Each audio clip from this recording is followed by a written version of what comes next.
Okay, it's Sunday at Romford Horror Festival 2025. Yes, clap please, thank you. We are here to talk about the feature film Never Have I Ever. I've got three people who made it here with me. Would you like to just introduce yourself and your role in the film, please? Yes, I'm Damon Rickard. I'm the writer, director and producer. My name is Doig. I play Ileana.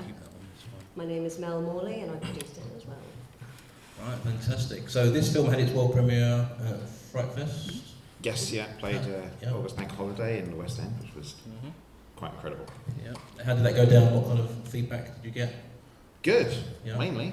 There were some people that didn't like it so much, but that's what happens. Is if I was able to make a movie which everybody loved, I'd be Steven Spielberg.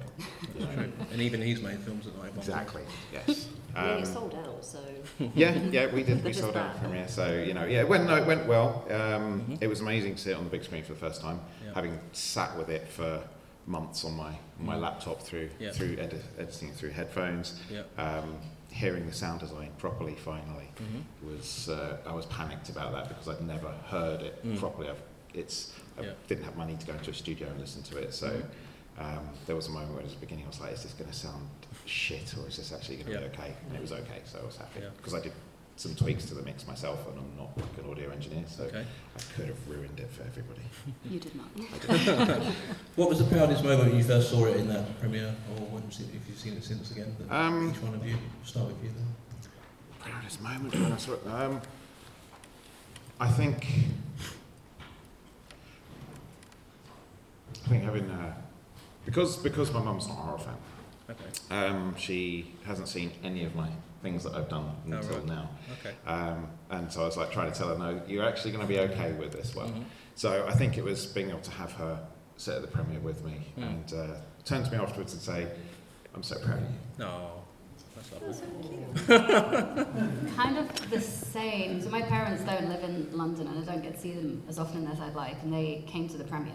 And when I shot my scenes, I didn't have the full script, I just had my scenes, so I didn't really know the context. I hadn't obviously seen the other scenes, so being able to watch it with a sold out audience for the first time, I was also kind of seeing it for the first time, so that was really nice.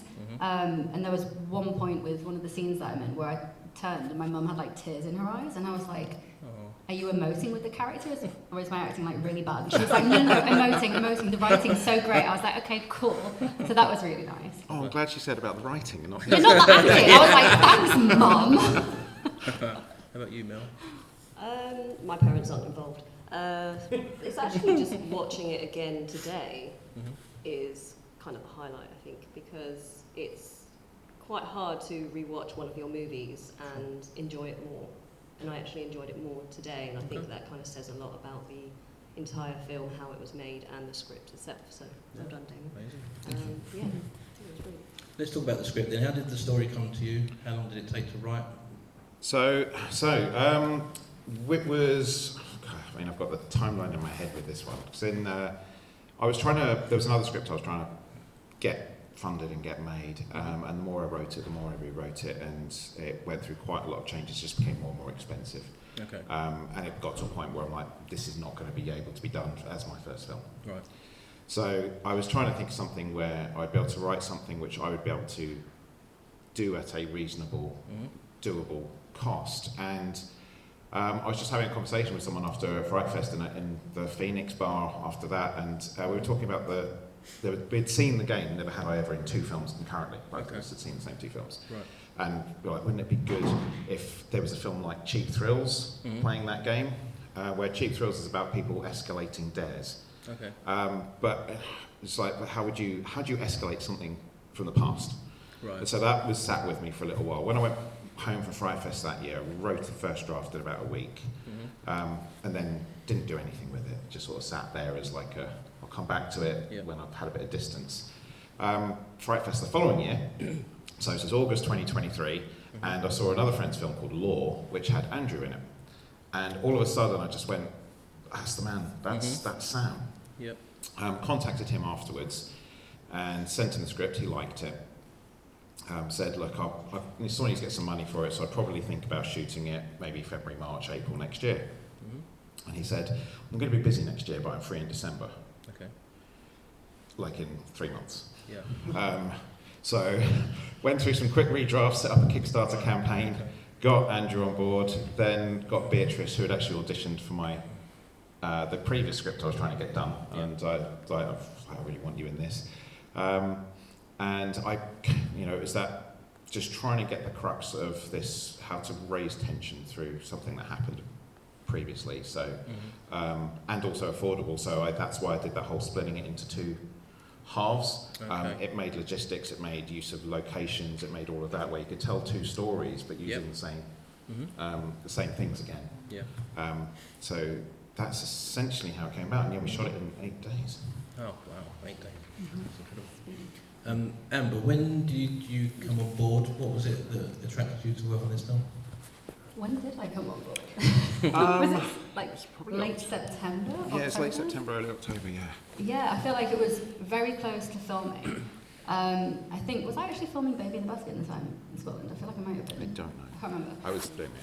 Yeah, so Damon sent me the scenes and we were talking about the film and I read them and I just thought, this is great.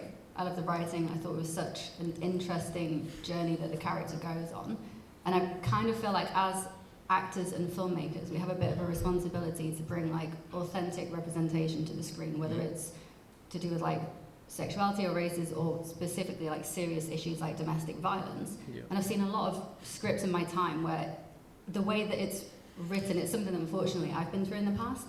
And a lot of the times when I read these scripts, I think that's not realistic, or it's just written in a way that makes the women who've been through it victims, whereas it's more survivors, right? Yep. And when I read what Damon had written, it kind of made my heart feel full in a way, because I could relate. Okay. And it was very close in time to what I'd just been through as well. And I remember saying this to you. And I just thought it was a great way of showing, I think the one thing, because someone asked me this before, and I was like, the one thing I want people to take away from this film is that there's still hope. Even if you're going through something difficult, there's always hope you can get through it. And in the scene with Poppy, that's kind of what I really, really liked when I was reading through the 2 scenes, and I was like, oh, this is why I want to sign up to do this. And I'm so glad that I did. It was so nice working with you and Andrew and Poppy. It was just great. Really, really nice. So it felt genuine to you? Yeah, I think because I'd been through it, I was just like, I have to do this. I believe in fate, and I think everything happens for a reason. And I was like, there's no way. Like, I wouldn't let myself turn that down. Right. I had to do it. Mel, so you're one of the co-producers. Yeah. Do you get involved in raising the funds for this film? Did you? No, luckily Damon had procured that himself already, so it was a little bit easier on my side of the job. So what was your main, for this film, what was your main focus? Well, I feel like kind of it was a mixture, wasn't it, of almost first AD, which is something I typically do actually on some of the films that I've worked on, is bouncing between first AD and producing. But it was mainly a lot of admin in the beginning. It was us just like throwing documents at each other. Right. But so much of it, having produced shorts before, there was so much I didn't know about doing a feature, and Mel literally... I was like, here's a document for that, I've got something for that, yeah, sign this, sign that. But it was... honestly though, I'm not going to lie, it was one of the easiest jobs. It was wonderful because Damon is so proactive, and it's like, you're about to do something like, I think we were location searching, we were looking for the bar. Yes. And, I love an Excel sheet, I do. So clearly I'd have to make everything into a list with lots of different formulas and everything. Great Excel sheet, I have to say. But, downside of that is Damon's so proactive that he's gone, he's like, oh, found a location already. And I was like, that's my sheet out the window. But yeah, I mean, it was just a lot of that. And again, just on set, I suppose, just watching the time, making sure, because it was such a quick shoot. 8 days. 8 days, it's I very important. I generally wouldn't have managed to get it done on time without you. So. Well. No, that's the importance of a good spreadsheet. But no, it was literally just us sitting there, like every so often, just kind of going down, being like, this is how long this is taking. Right, we need to move this, we need to do that. Just moving everything along. But it wasn't that there wasn't that much to really be prepared for in a way. It just kind of, everything just felt like it fitted together, and everyone was doing such a fantastic job that, again, it almost felt quite easy going. And yeah, everyone was just actually having a really good time in the process. So it was just a really lovely set to be on. It's good to hear. Is there any audience questions? Put your hand up. Yeah, right at the back, give us a holler. Yeah, when you were filming the pub, did you have to film it sort of on, hours when the pub was closed, or how did that work? No, so one of the things I was aware of is pubs in the city of London, so in the actual city, in the financial area, because they are heaving during the week. When the offices are shut, a lot of the pubs in the area are shut.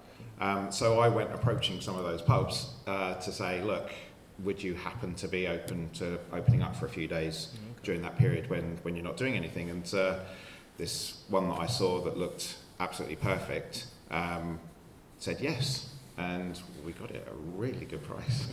So it's found money for them. So yeah, if you ever think about anything like that, just those little things where you can abuse someone's lack of business. Well, yeah, In a good way. it's a win-win for both of you, isn't it? Yeah, makes sense. They're going to be closed anyway. Yeah. But we did have, we were unable to go over on the pub shoot if we hadn't got it finished on that third day, because they were actually opening in the evening on the third day, so we had to be out by a certain time. If we hadn't got it finished by that point, we were screwed. Anyone else? Yep. Was there any happy accidents, anything that went wrong that actually improved? You got something great out of it? There were a couple. There was one, the drunk girl, Charlene, who did the shots woman at the beginning. The woman that's supposed to be playing that, she got sick on the day of the shoot. I got a call as I was driving to location. She's saying she had gastroenteritis, so I was like, oh, don't know what to do about this. Thankfully, Charlene is also, she is an actress, so but she was late getting to set. She was stuck on the tube. It was a whole thing, and I've been messaging trying to get her to say yes, she would do it when she got there. Thankfully, she said yes, and she had an hour to learn that part. Right. And then we shot it, but she was great. So that was a happy accident. And the scene, I don't even know if you guys know this. You probably did, because you would have seen an earlier first draft of the script. But the scene between Sam and Tracy. That was a very, very late addition. Okay. And also Mel's appearance in the film was also because of an accident, because something went wrong. Yeah. Sorry about that. We couldn't get there was a newsagent we were trying to get, and they just kept saying no. And so I couldn't shoot, because it was supposed to be an interaction between him and somebody in the newsagent. So we had to rewrite that scene. I think it was like a day or two before we shot it, and do it outside. So I think it was a nice interaction between him and Tracy. And then, because of the weather, there was another scene we had to move. The person that's supposed to do the shoot couldn't then make it, so Mel stepped in to play. It was Tony Sands was going to be doing it, and now we have a different Tony. Tony with an eye. Yeah. Anyone else? Yeah, over there. Two things. First off, I love a good spreadsheet too, so I'm right My man. This is for David. So some of your shots I'm really quite intrigued by, where you have your character like extreme left or extreme right facing the frame, and there's lots of empty space outside. Obviously, stylistic thing that you did particularly. Was there any inspiration behind that? No, the reason I did that was as that conversation, especially in that first one between Sam and Mara, as the conversation developed, wanted them to feel, as it went through, a little bit closer. And then when it came to that more personal conversation, I wanted them to feel like they were right next to each other. And I really wanted to draw your eyes to them. And so I thought by edging them on the frames next to each other, it felt when you flipped between them that they were almost in each other's faces. So yeah, that was the reason behind that. And then at the end, it was sort of like to try and build a little bit more tension by going closer in on them and framing them to edges of the scene. Did that answer the question? Okay. Yeah. Cool. Yeah, one more here. 8 days is like pretty impressive to do a feature. Was the schedule pretty grueling, or you like? There were a couple days I had to have a little chat with you. That was. But the other days, we finished on time on 5 of them, I think. The exteriors was a tough day. Yeah. And yeah, it was great at times. And then it was trying to, because how we had everybody laid out when they were coming in, we were having to ensure that people we only had locations for certain amounts of time, so it was pretty much we had to finish on time. There wasn't really any way around it. I mean, and to try and sort out some of the scenes that we had, because we only had Andrew for the beginning of the week.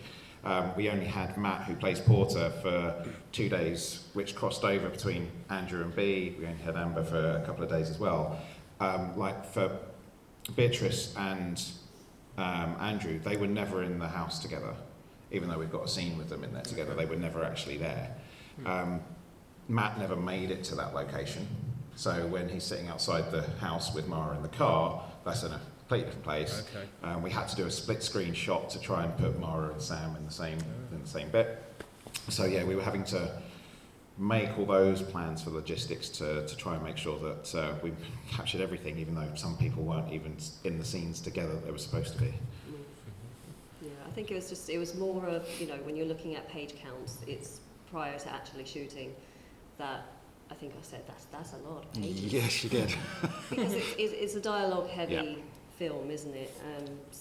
But that's the beauty of filmmaking, is that you kind of evolve with it, and as you're shooting, you kind of adapt to what is needed and what actually comes out. And again, it just went swimmingly. Everyone did such a good job, and that's why it flowed so well.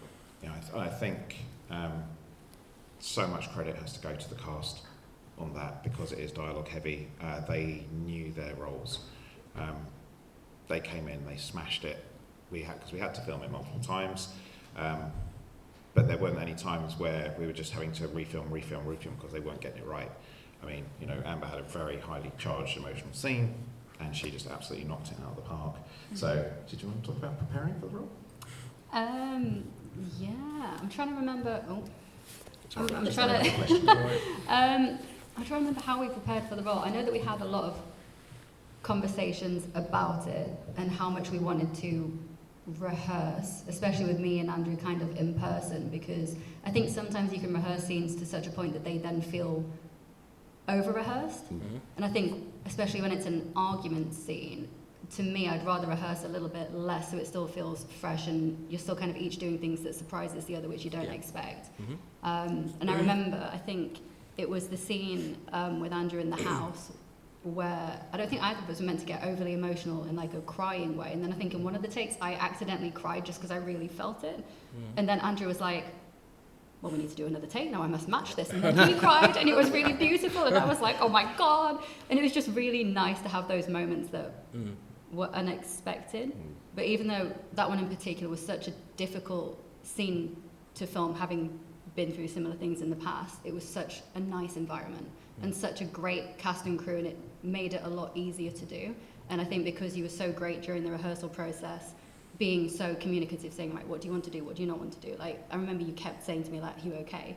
And I was like, this is so nice. You don't often get that. So, yeah, that's what it was like. Did you have anything to add to that? We're going to have to wrap that there then. Congratulations for the finished film. It's fantastic, especially for a first-time feature. Thank you. Yeah, best of luck to all of you on your future projects. Can I have a round of applause, please?